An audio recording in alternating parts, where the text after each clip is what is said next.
বাংলাদেশের আপডেট সংবাদে আপনাদেরকে স্বাগত। শুরুতেই সংবাদ শিরোনাম। শুরুতেই জানিয়ে দেব একটি গুরুত্বপূর্ণ ভয়ঙ্কর সংবাদ। নিজের গদি টলমল, হাসিনার জন্য কফিন তৈরি করতে পেরেক পোতা শুরু ইনু সরকারের, থাকছে বিস্তারিত প্রতিবেদনে। এরপর জানিয়ে দেব জাপানে গিয়েও বিক্ষোভের মুখে ডক্টর ইউনূস, হাসিনাকেই আবার চাইছে বাংলাদেশিরা, থাকছে বিস্তারিত প্রতিবেদনে। আরও জানিয়ে দেব ডিসেম্বরের মধ্যেই ভোট চাই, ইনূস সরকারকে 1 মাস সময় বেঁধে দেবে খালেদার দল, না মানলেই কঠোর আন্দোলনের নামার ডাক, থাকছে বিস্তারিত প্রতিবেদনে। সবশেষে জানিয়ে দেব মবের নামে নাশকতার সুযোগ নেই, সার্জিস আলমকে করা হুঁশিয়ারি সেনা কর্মকর্তার, থাকছে বিস্তারিত প্রতিবেদনে। এতক্ষণ শুনছিলেন সংবাদ শিরোনাম, এবারে বিস্তারিত। নিজের গদি টলমল, হাসিনার জন্য কফিন তৈরি করতে পেরেক পোতা শুরু ইনূস সরকারের। বাংলাদেশের প্রাক্তন প্রধানমন্ত্রী শেখ হাসিনার বিরুদ্ধে মানবতা বিরোধী অপরাধের আনুষ্ঠানিক অভিযোগ দাখিল করল মোহাম্মদ ইউনূসের সরকার। আজ আন্তর্জাতিক অপরাধ ট্রাইব্যুনালে এই অভিযোগ দায়ের করা হয় হাসিনার বিরুদ্ধে।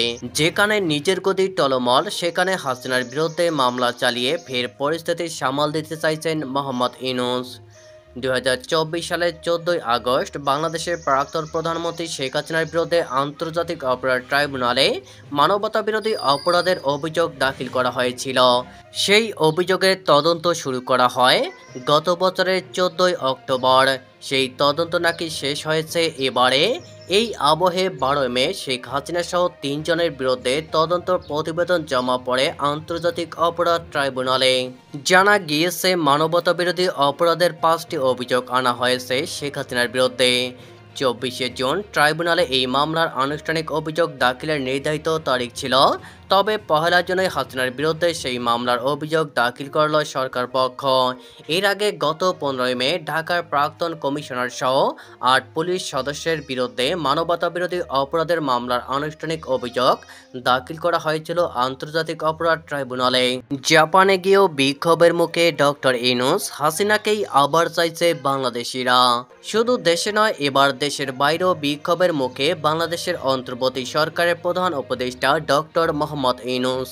জাপানে প্রবাসী বাংলাদেশিদের বিক্ষোভের মুখে ইউনূস, তার বিরুদ্ধে দেওয়া হলো স্লোগান। বিক্ষোভের মুখে পড়ে ইউনূসের বেশ কিছু কর্মসূচি পিছিয়ে দেওয়া হয়। আজই দেশে ফিরে আসছেন ডক্টর ইউনূস। বাংলাদেশে ক্রমে চাপ বাড়ছে মোহাম্মদ ইউনূসের উপরে।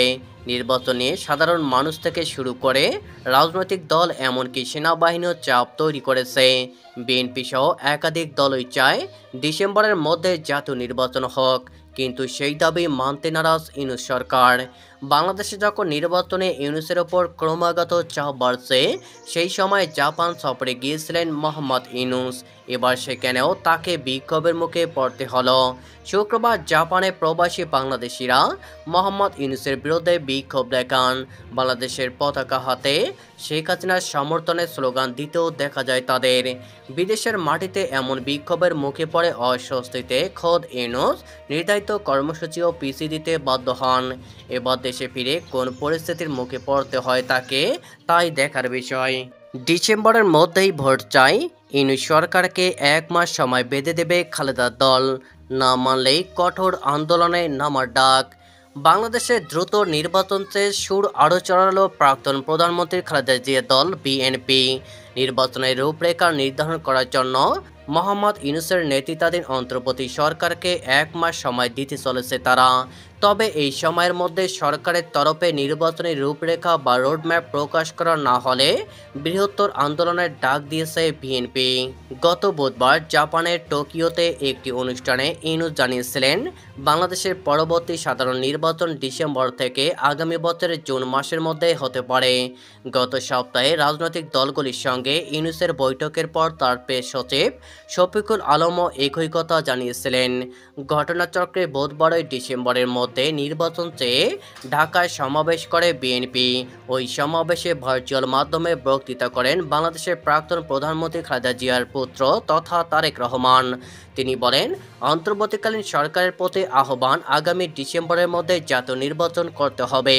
আবারও আমরা বলতে চাই, আগামী ডিসেম্বরের মধ্যে জাতীয় নির্বাচন অনুষ্ঠিত হবে।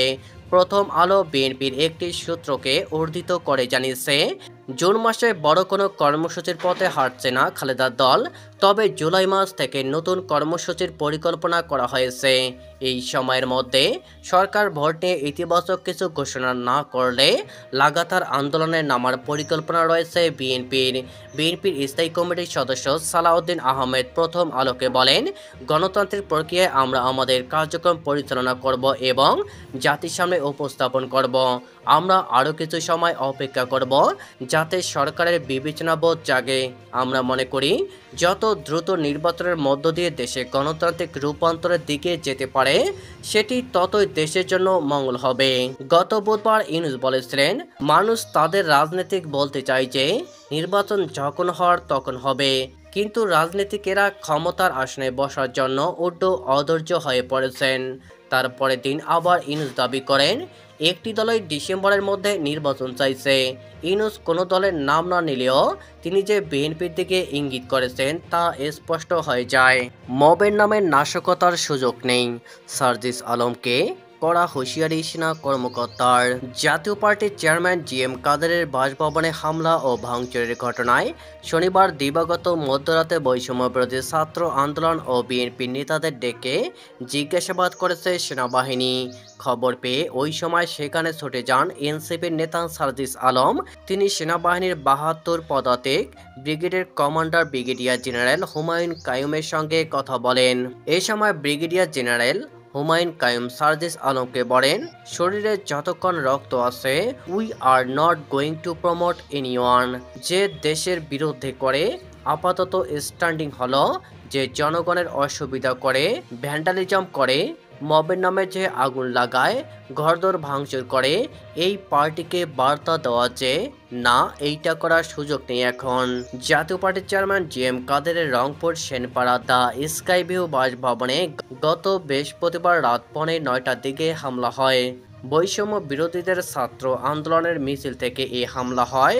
এ সময় ভাঙচুর ও অগ্নিসংযোগের ঘটনা ঘটে। সে সময় জিএম কাদের বাড়িতে ছিলেন।